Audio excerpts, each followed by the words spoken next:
você tem que tomar uma decisão. Ou você deixa aí do jeito que está indo, morro abaixo, ou você faz igual a águia. A águia nasce para viver 70 anos. 70 anos de vida. Só que quando chega aos 40, o bico dela está entortado, está velho, as garras já não são as mesmas, estão dificultando ela caçar, e a penugem dela já está fraca. Ela tem duas opções. Ou ela chuta o pau da barraca e deixa acontecer, e logo logo ela morre, ou ela resolve fazer um renascimento. Ela procura uma região onde tem uma pedra, onde tem água por perto, onde ela pode caçar roedores por ali, e ela decide ficar naquele lugar por 150 dias, 5 meses. E ela vai fazer o seguinte: ela vai pegar o bico e bater com o bico naquela pedra até o bico cair, e vai nascer um bico novo. Ela, com um bico novo, ela vai arrancar as garras velhas e vai criar garras novas. E ela, com um bico novo e as garras novas, ela vai tirar toda a penugem envelhecida e vai nascer penugem nova. E com 150 dias, com 5 meses, ela completa esse ciclo. E ela agora está de bico novo, garra nova, penugem nova. E ela agora está habilitada a voltar a caçar e a voar por mais 30 anos. Eu não sei qual a sua idade, mas eu sei que vai chegar um momento, se já não chegou na sua vida, que você tem que tomar uma decisão. Ou você deixa aí do jeito que está indo, morro abaixo, ou você faz igual a águia. Nós vamos agora aprender realizando suas metas. Primeiro você transforma os seus sonhos em metas. Depois você transforma suas metas em realidade. Como é que você faz isso? Muito simples. Primeiro, tem que ser sua. Por que você está estudando medicina? Ah, porque o papai gosta. Então manda seu pai fazer vestibular. Ninguém tem direito de escolher profissão para os outros. Você tem que ter a meta sua, só pelo prazer de ter, para ela se manifestar no universo. É só isso, mais nada. O dinheiro vem como consequência. Então primeiro tem que ser sua. Você está fazendo o que você gosta? Se não tiver, você muda. Segundo, a sua meta tem que ser grande. Você tem que mirar na lua. E se você errar, você ainda vai estar entre as estrelas. Em 1976, quando eu me mudei para os Estados Unidos, eu falei para um amigo meu: em 3 anos eu vou ensinar cardiologia para os americanos. Ele riu de mim. Sabe quanto tempo levou? Em 8 meses, eu dei minha primeira apresentação em Washington, D.C., para 400 cardiologistas. Quando eu contei para o meu amigo, ele riu, eu sabia que o tamanho estava bom. Tenha metas grandes, você vale a pena você brigar por elas. Porque meta pequena não lhe estimula. Se você mirar na lua e errar, você vai estar entre as estrelas. Tem que ser grande. Terceiro, ela tem que ser positiva. Não é o que você não quer, é o que você quer. O que você quer na vida? Eu não quero doença, eu não quero pobreza. Eu estou perguntando o que você não quer. Eu quero saber o que você quer. Se você se concentra no que você não quer, ao invés de se concentrar no que você quer, é como se você estivesse dirigindo um carro olhando pelo retrovisor. Você sabe de onde você está vindo, você não sabe para onde você está indo. Você tem que concentrar naquilo que você quer. Colocar energia. Eu não quero ser igual ao meu pai. Ser igualzinho ao seu pai. Todo mundo sabe disso, menos você. Porque quando você diz eu não quero ser gordo, você pensa em gordura. Quando você diz eu não quero ser pobre, você pensa em pobreza. Você sabe que tudo é criado 2 vezes. Primeiro você cria aqui, depois você se manifesta. Manifesta no seu universo físico. Você tem que ter objetividade, ela tem que ser objetiva. Ela tem que ser datada. Tem que ter uma data. Quando que você quer isso? Ela tem que ser específica. O cérebro trabalha ciberneticamente. Cibernética trabalha com especificidade. Você imagina um termostato no ar-condicionado de uma sala e você pergunta para mim que temperatura que eu coloco aqui. Eu falo mais ou menos. Você vai colocar o quê? Agora se eu falar 21 graus Celsius, você vai lá e coloca. O que você quer? Eu quero dinheiro. Dinheiro você já tem no bolso. Ah, eu quero mais. Vou te dar mais $1, tá bom? Não adianta, não é só. Você tem que ser específico. Você quer quanto? Eu quero $50 mil na minha conta até o final do ano que vem. Eu não estou garantindo que você vai obtê-lo. Mas eu posso lhe dizer que a chance de você obter aumentou violentamente. E todas as vezes que você quiser chegar a algum lugar, você tem que saber de onde você está saindo.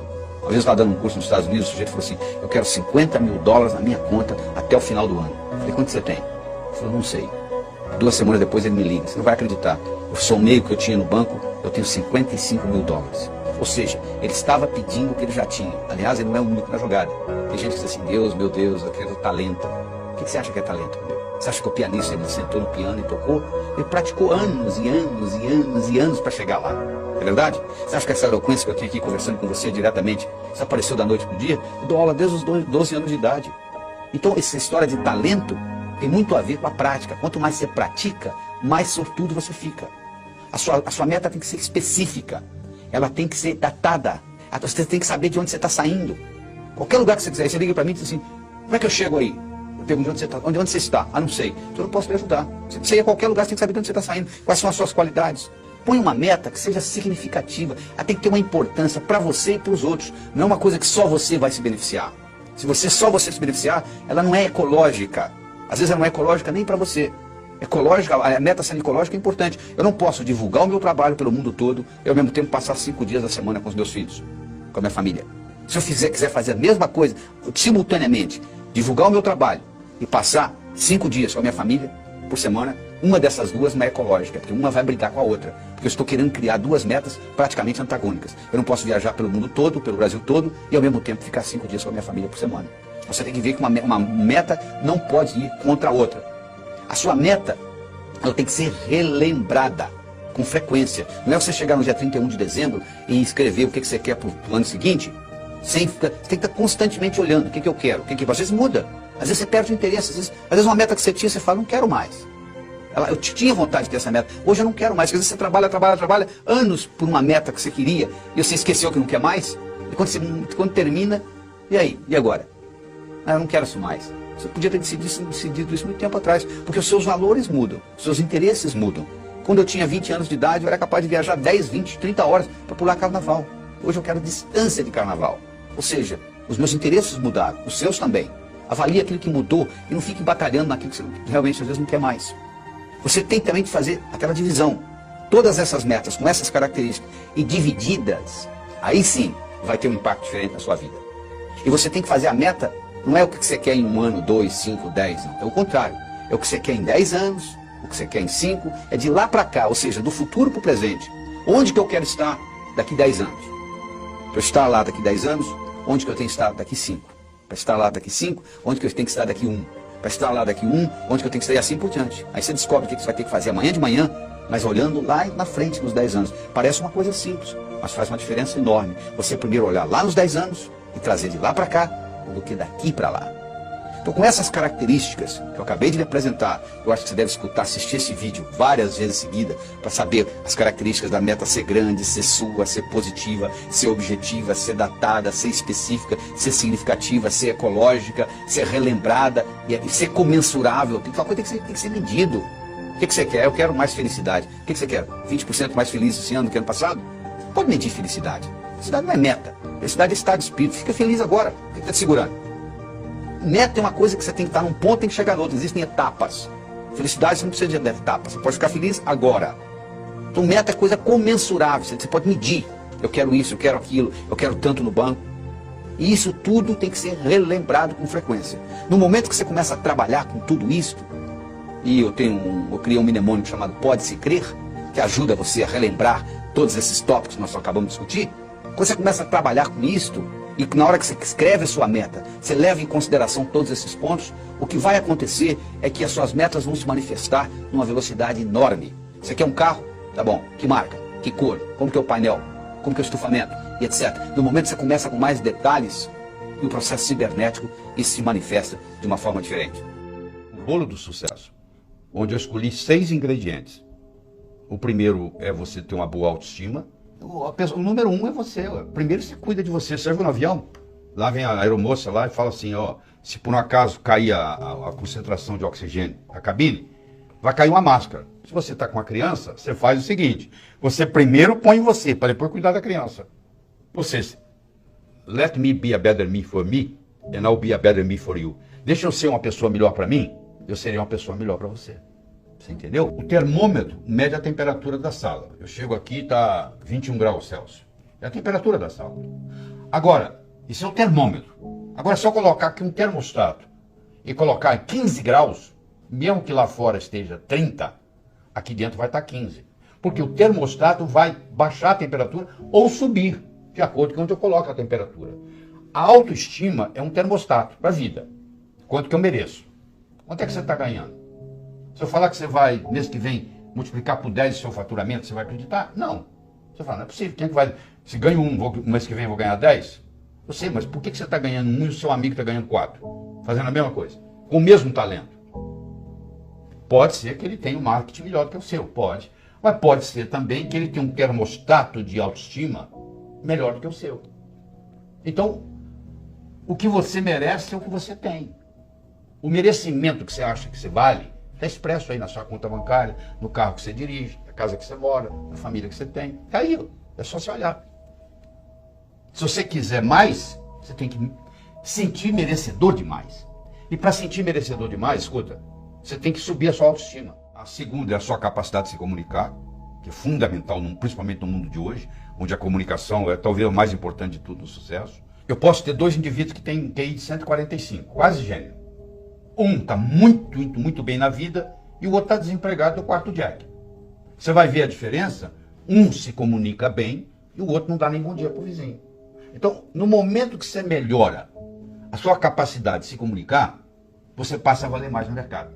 Essa é a realidade. Terceiro, é a sua capacidade de estabelecer objetivos, criar estratégia. Em 1953, eles pegaram todos os formandos da Universidade de Harvard e perguntaram para eles assim, o que você vai fazer nos próximos 6 meses, próximo ano, próximos 5 anos, próximos 10 anos, próximos 15 anos, próximos 20 anos. A grande maioria, como acontece aqui no Brasil, não tinha nada por escrito. Não tinha nada, não tinha. Não sei, eu vou ver o que vai acontecer. Eu vou deixar a vida me levar, né? Mas 3% daqueles estudantes, eles tinham por escrito o que eles iam fazer com 6 meses, com 1 ano, com 5, com 10, com 15, com 20 anos de formado.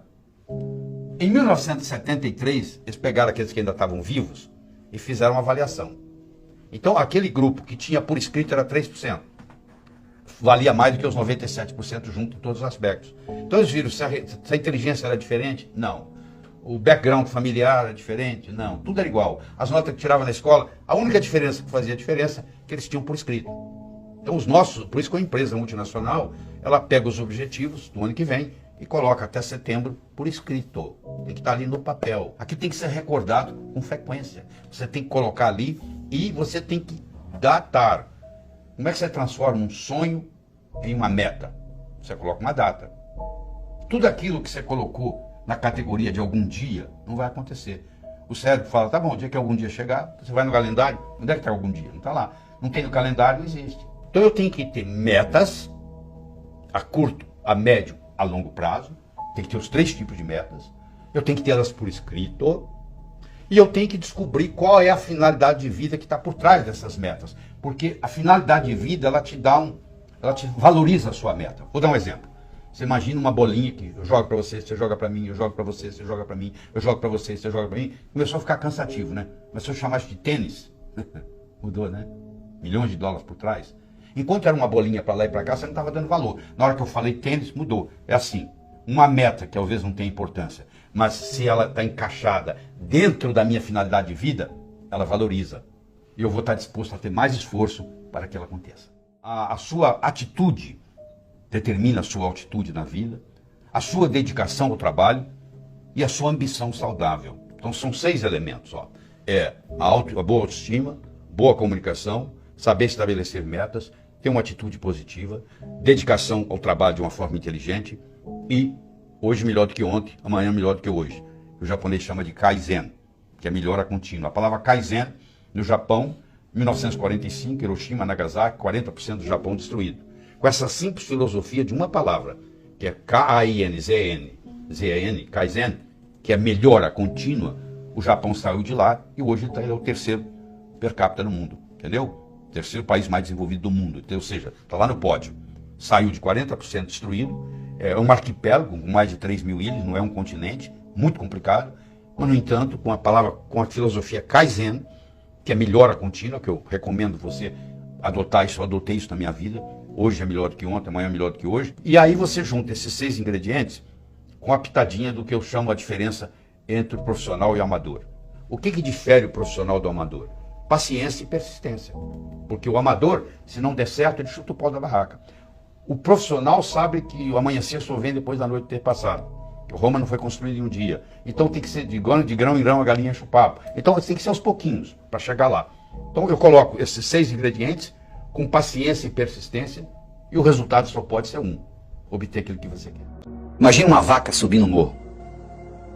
Você pensa que é a vaca que determina onde que ela pisa? Não. Quem determina onde a vaca pisa não é a vaca, é a estrutura do terreno. Sabia disso? A única coisa que a vaca faz, ela procura o caminho mais fácil. A mesma coisa ocorre conosco. O nosso comportamento vai depender da nossa estrutura psicológica. Força de vontade não adianta nada. Você pega uma bola de futebol, coloca no fundo de uma piscina e segura lá por quanto tempo? A estrutura da bola foi feita para flutuar. Então na hora que você soltar, ela vai para a superfície. Do mesmo modo que a estrutura de uma pedra foi para ficar no fundo. Você não consegue segurá-la na superfície. Você vai cansar, ela vai afundar. Então o mais importante de tudo é você determinar a sua estrutura psicológica. É você mudar essa estrutura psicológica. Ou seja, você está preparando a sua estrutura psicológica. Preparando como? Fazendo aquelas escolhas que nós já discutimos. Eu escolho ser sadio. É muito diferente você não ser doente, sabia disso? A maioria não é doente. Você vai no médico, você não tem diagnóstico de doença nenhuma. Não significa que você seja sadio. Ser sadio significa ter energia para implementar tudo que você tem na cabeça. Poucas pessoas são sadias. A maioria não é doente. É muito diferente ser sadio e não ser doente. Eu escolho ser a força criadora na minha vida. Eu escolho ser sincero para comigo mesmo. Significa que quando eu digo sim é sim, quando eu digo não é não. Todas as vezes que você diz sim e gostaria de dizer não, um pedacinho de você morre. Isso, quando você faz essa estrutura, você está se estruturando para longo prazo, para fazer um processo de longa duração. Aí sim se mantém. Porque se você fizer só com a força de vontade, é aquilo que ocorre no 31 de dezembro. Uma semana depois, não tem mais nada. Agora, se você mexe na sua estrutura psicológica e implementa isso, isso fica uma coisa constante. E um modo de você fazê-lo é você ter os seus sonhos, você ter as suas metas e você manter os seus olhos nas metas. Sabe qual a diferença entre etapa e obstáculo? Se você está no ponto A e quer ir para o ponto B, existe um espaço para percorrer entre o ponto A e o ponto B. Então, se você tirar os olhos da sua meta, o que você encontra entre o ponto A e o ponto B, você vai chamar de obstáculo. Se você mantiver os olhos na sua meta, o que você encontra entre o ponto A e o ponto B, você vai chamar de etapa. A diferença entre etapa e obstáculo é onde você está com os olhos. Então manter os seus olhos a longo prazo é muito importante. Porque se você só tem metas curtas, o seu chefe briga com você amanhã de manhã e estraga o seu dia. Agora, se você está interessado daqui 5 anos, daqui 10 anos, daqui 20 anos, o seu chefe brigar com você amanhã de manhã não vai fazer diferença nenhuma. Você está preocupado lá na frente. É muito importante você ter essa visão a longo prazo e manter o seu olho na meta, que com isso, o que era obstáculo vira etapa. Mas ao mesmo tempo, você tem que saber dividir as suas metas. Porque se você tiver um salame para você comer, sem cortá-lo, você provavelmente não vai gostar, mesmo que você goste de salame. Mas se você for cortando fatia por fatia, e conversando e tomando uma cerveja, um refrigerante, você acaba comendo metade do salame sem sentir, não é verdade? O mesmo corte. Tem gente que diz assim, poxa, eu vou escrever um livro, é demais. Escreva um capítulo. Ah, demais. Escreva um parágrafo, escreva uma frase. Aí uma frase, outra frase, vai fazer o parágrafo, vai fazer a página, vai fazer o capítulo, vai fazer o livro. Procure dividir as suas metas. Você quer ser milionário em 5 anos? Onde é que você vai estar daqui a 4? E daqui a 3? E daqui a 2? E daqui a 1? E daqui a 6 meses? E daqui a 30 dias? E daqui a uma semana? O que você vai fazer amanhã de manhã para ser milionário daqui a 5 anos? Não é só esperar o tempo passar, não. O bonito é que quando você divide isto, o que você tem que fazer amanhã de manhã, diferente do que você teria que fazer se não tivesse essa meta, não vai ser quase nada. Porque a meta vai sendo diluída. Um dos grandes segredos que existe em pessoas atingirem as metas é você ser capaz de quebrar a sua meta em pequenos espaços, em pequenas fatias. E você vai executando uma após outra e o cérebro vai sendo treinado com isto e sucesso atrai sucesso. Você sabe que semelhante atrai semelhante. Se você abrir a torneira da cozinha, da sua pia, na cozinha sai água, para onde que vai a água? Para o esgoto. E o esgoto vai para o rio. E o rio vai para o mar. A água vai para a água, não é verdade? Para onde que vai o ódio? Para quem tem ódio. E amor? Para quem tem amor. E dinheiro? Vai para o pobre? Não, para quem tem dinheiro. E sucesso? Vai para onde? Para quem tem sucesso. Então esses pequenos sucessos vão atraindo mais sucesso na sua vida. Semelhante atrai semelhante. Então à medida que você vai fazendo isso, você vai preparando essa caminhada. Mas tudo começa com essa estrutura psicológica. Quem determina onde a vaca pisa não é a vaca, é a estrutura do terreno. A única coisa que a vaca faz é procurar o caminho mais fácil. Nós também vivemos a nossa vida procurando o caminho mais fácil. O caminho mais fácil depende da nossa estrutura psicológica. E a nossa estrutura psicológica é codificada linguisticamente. Lembra que eu já falei que nós somos animais linguísticos. Então o melhor jeito de você se preparar para mudanças é você recodificar essa sua estrutura psicológica e fazer natural aquilo. Se você tem uma estrutura psicológica de levantar às 5 da manhã, se eu pedir para você ficar na cama até o meio-dia, é um martírio. Não é verdade? Se você tem uma estrutura psicológica de levantar ao meio-dia, se eu pedir para você levantar às 5 da manhã, vai ser um martírio. Para os dois. Porque o que determina o caminho mais fácil é a estrutura. Se a minha estrutura psicológica é de levantar às 6 da manhã, se eu ficar até às 8 na cama, eu vou ficar chateado. Agora, se eu tenho estrutura psicológica de levantar seis, não vai ser problema nenhum. Não será sacrifício, porque eu estou procurando o meu caminho mais fácil. Então, o que eu quero que você determine para você é o seguinte: qual é o seu caminho mais fácil?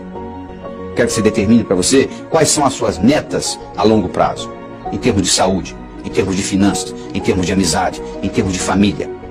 Daqui 5, daqui 10, daqui 15, daqui 20 anos. Porque você tem que saber quais são essas metas, para você manter o olho lá, para os seus obstáculos deixarem de serem obstáculos e se tornarem etapas. E lembre-se de dividir para somar. Ou seja, você quebra as suas metas em pequenos pedacinhos e com isso fica mais fácil a digestão. Com isso fica mais fácil você atingir uma por uma dessas metas. É a história do Coronel Sanders. Sanders tinha um apelido de coronel. Coronel Sanders. Coronel Sanders tinha um restaurante na beira de uma estrada. E os caminhoneiros passavam e paravam lá para comer a comida do Coronel Sanders, que ele era um bom chefe de cozinha. Especialmente, ele tinha uma receita que ele tinha ganho da avó dele, que era uma receita de galinha frita. Então, ele era famoso, o restaurante era famoso por causa da receita da avó do Coronel Sanders. O governo de Kentucky resolveu mudar a direção da estrada. E o seu restaurante, que era um restaurante de beira de estrada, deixou de ser de beira de estrada. E ele, com 65 anos de idade, ele resolveu, não tinha cliente, ninguém ia sair da rota para ir lá visitar o restaurante dele. Ele ficou sem cliente, como muitos restaurantes estão hoje sem clientes. E aí, o que aconteceu? Ele pediu aposentadoria. 65 anos, tinha direito ao Social Security, pediu aposentadoria. Quando chegou o primeiro cheque de aposentadoria dele, ele mostrou para a mulher dele e falou assim: como é que nós vamos viver nisso? Não pode ficar assim. A única coisa que o Coronel Sanders tinha era uma receita de galinha frita que ele ganhou da avó. Ele pegou aquela receita de galinha frita, ele visitou 21 restaurantes. Olha, eu tenho essa receita, eu tinha um restaurante na beira da estrada, ele deixou de ser na beira da estrada, eu quebrei, eu tive que me aposentar, você não quer, eu posso fazer aqui, a gente pode fazer uma parceria. Ninguém se interessou. Até que, finalmente, a persistência dele, o universo conspira a favor, chegou a hora. Ele chegou num deles e o indivíduo gostou da ideia. E falou assim: podemos fazer uma parceria. E a parceria começou. E aí foi fundado o Kentucky Fried Chicken. O Kentucky Fried Chicken, hoje, tem mais de 25 mil lojas. O Kentucky Fried Chicken domina o mercado de frango no Japão. E os importadores de frango do Brasil para o Japão, que o Japão é o maior importador de frango do Brasil, eles vendem principalmente para o Kentucky Fried Chicken. Então, o Coronel Sanders, indiretamente, está ajudando o Brasil.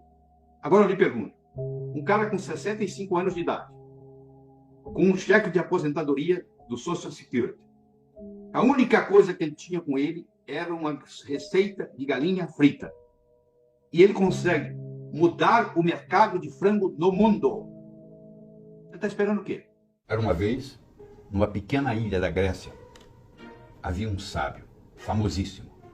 Famoso porque, até aquele dia, todas as perguntas feitas a ele, ele soube responder. E a fama dele transcendeu a Grécia. Vinha gente de longe. Mas um dia, um adolescente, conversando com um amigo dele adolescente, disse: eu acho que eu sei como é que eu vou enganar esse sábio. Eu vou pegar um pequeno passarinho, vou esconder nas minhas mãos, vou levar para ele e vou perguntar se está vivo ou morto. Se ele falar vivo, eu vou espremer e deixar cair morto nos pés dele. Se ele falar morto, eu vou abrir a mão, vou deixar o passarinho voar. Interessa que eu responder, dessa vez ele vai errar. Mas você imagina, o adolescente pegou o pequeno passarinho, colocou nas mãos, foi até o sábio, olhou o sábio no olho e disse assim: sábio, diga-me, o passarinho nas minhas mãos está vivo ou morto? O sábio olhou para ele e disse: meu jovem, a resposta está nas suas mãos. Você que está aí, eu quero que você saiba que o seu sucesso, tanto pessoal quanto profissional, esteve, está e sempre estará nas suas mãos. Uma vez, um escritor que vivia à beira-mar. Ele tinha por costume caminhar na praia e à tarde e à noite ele escrevia. Uma manhã ele estava caminhando na praia e de longe ele avistou um jovem que dançava na areia. Aquilo despertou a curiosidade dele, ele se aproximou. Quando ele se aproximou, ele viu que o jovem não estava dançando. O jovem estava jogando coisas no oceano. Ele perguntou para o jovem: jovem, o que você está fazendo? O jovem respondeu: o sol está quente, a maré está baixa, essas estrelas do mar estão morrendo desidratadas aqui, eu estou jogando-as de volta ao oceano. Aí o escritor olhou para o jovem e disse: jovem, será que você não entende? Existem centenas e centenas e centenas de quilômetros de praia, centenas de milhares de estrelas do mar na areia. Você jogar uma ou outra de volta no oceano, no total não vai fazer diferença nenhuma. O jovem pegou uma estrela do mar, jogou no oceano, olhou para o escritor e disse: para essa eu fiz diferença. O escritor foi para casa. Naquela tarde ele não conseguiu escrever. Naquela noite ele não conseguiu dormir. Na manhã seguinte ele levantou-se, juntou o jovem e os dois juntos começaram a jogar estrelas do mar de volta ao oceano. Eu estou conversando com vocês quase 30 minutos. Eu não sei qual impacto essa conversa vai ter. Se vai entrar no ouvido, se vai sair no outro, se você achar que eu estou errado, etc. Mas eu vou dizer uma coisa. Se fez diferença para um de vocês, já valeu a pena.